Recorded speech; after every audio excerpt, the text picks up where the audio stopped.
बिस्मिल्लाहिर्रहमानिर्रहीम, अस्सलाम वालेकुम। 94 न्यूज़ से मैं हूं उमर अशरफ। खबर शामिल करते हैं बेरा से। तहफ़्फ़ुज़ हक़ूक़ इंसानी सोसाइटी के ज़ेर एहतमाम 40वां फ्री आई कैंप म्यानी में लगाया गया। मज़ीद जानते हैं ज़ुबैर असलम की इस रिपोर्ट में।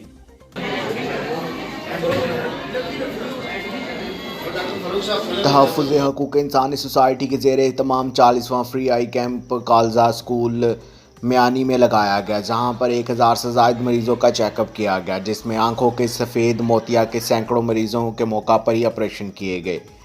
इनके साथ साथ फ्री मेडिसिन एनके और मरीज़ों के साथ साथ आए इनके लवाहिकीन के लिए खाने का भी अहतमाम किया गया।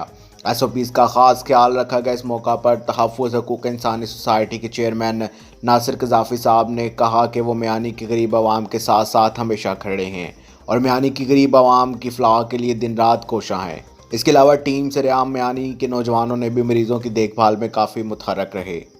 हमें रिपोर्ट कर रहे थे हमारे नुमाइंदे ज़ुबैर असलम तूर भेरा से।